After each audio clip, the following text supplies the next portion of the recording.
So it's been almost a week since the terrorist attack in San Bernardino, California that killed 14 people and injured 21. And I was curious, how would Maclean's magazine cover it? Actually, I wasn't that curious, to be honest. I wasn't in a dentist's office or anything. But still, would they put a picture of the terrorist on the front page, smiling, like they did for the convicted al-Qaeda terrorist Omar Khadr on their Remembrance Day edition?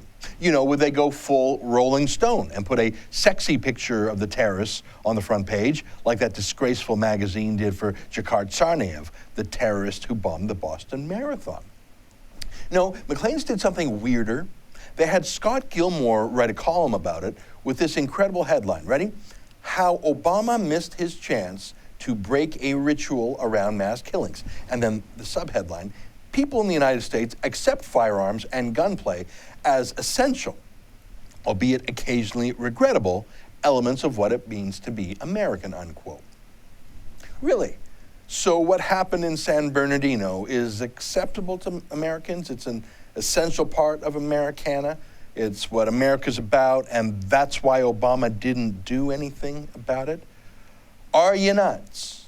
I read this column in Maclean's. Not once does it mention that the shooting was a terrorist act. Not once does it even mention the terrorists' names, because that could tip people off that it was a terrorist act.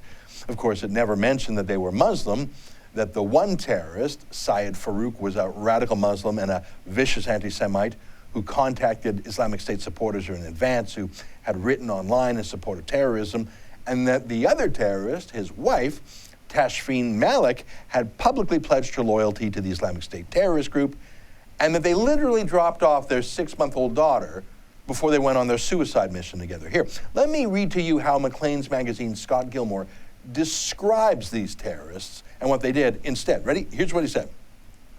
On Wednesday in San Bernardino, California, a husband and wife went on a shooting spree, armed with two .223 caliber semi-automatic rifles and two 9mm semi-automatic pistols.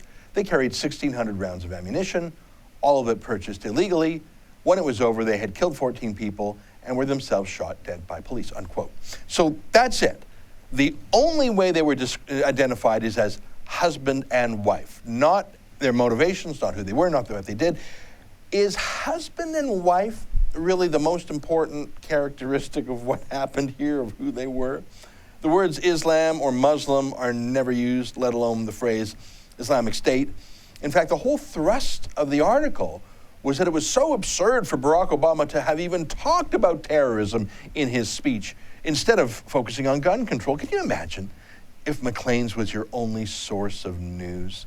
Can you imagine how ill-informed you'd be? You'd never know that 2 Muslim terrorists, loyal to the Islamic State terrorist group, committed the worst terrorist attack on American soil since 9/11. You'd think it was some hick right-wing gun nut or something. I don't know. Maclean's is on a news magazine. They deliberately obscured the news. That took quite some effort. Look, the whole column was a call for gun control, which is probably why Gilmore didn't mention all the pipe bombs that the terrorists had made, all the booby traps they had left. That wouldn't work with a gun control argument. The Muslim terrorists on 9/11 didn't use any guns either, by the way. Gilmore simply got his facts wrong on other things in his column too. The guns were not legal, for example. According to police, the rifles were illegally modified after purchase to carry larger bullet magazines and reload faster. That's illegal in California. And the rifles were bought by a friend of Syed Farook, whose house was later raided. Under California law, it's illegal to sell a gun to someone else without going through a dealer. I'm not sure if Gilmore left those facts out through sloppiness or because it shows one of the problems with gun control laws, like an underage teenager getting an older friend to buy liquor for him. A terrorist could always just ask someone else to buy him guns. But look, it's already illegal to kill people. Murder, terrorism, that's illegal now.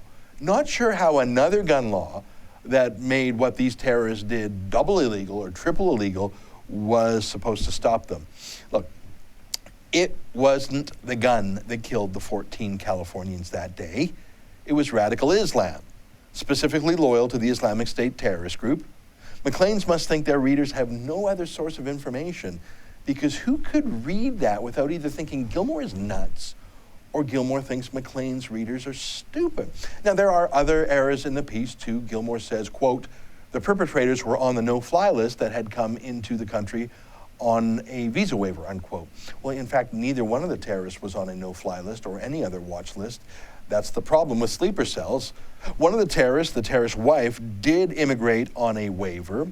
The other, the terrorist's husband, was born in America. But hey, the column only works for Maclean's if you literally have not heard anything about this terrorist attack before you read Maclean's. So Gilmore could tell you they were both Canadian acrobats or something, and you'd have to believe him, because what else would you know? I'm so embarrassed for Maclean's and for Scott Gilmore. I'm not quite sure why they still publish him at Maclean's. He's married to Catherine McKenna, the hard left-wing liberal environment minister. Does this weird view of his, whitewashing Muslim terrorism, calling for weird gun control in other countries, does that represent Gilmore's views, or is that McKenna's views, or is that Maclean's views? I'm going to guess all three. This is, after all, the magazine that did put Omar Khadr on the cover of their Remembrance Day issue and called him a victim. One last comedic point. The website version of this story is tagged by Maclean's editor, so it's filed under different subjects. So look at the bottom there, Barack Obama, but would you look at that? The editors filed this story under Islamic State and Syria. Isn't that funny? Maclean's knows what the San Bernardino terrorist attacks were really about. They don't lie to themselves in their filing system. They just think you're too stupid to know the truth. Hey, just call it the 100th piece of proof that when it comes to something controversial, like terrorism, you just can't trust the mainstream media. For the Rebel.media, I'm Ezra Levant.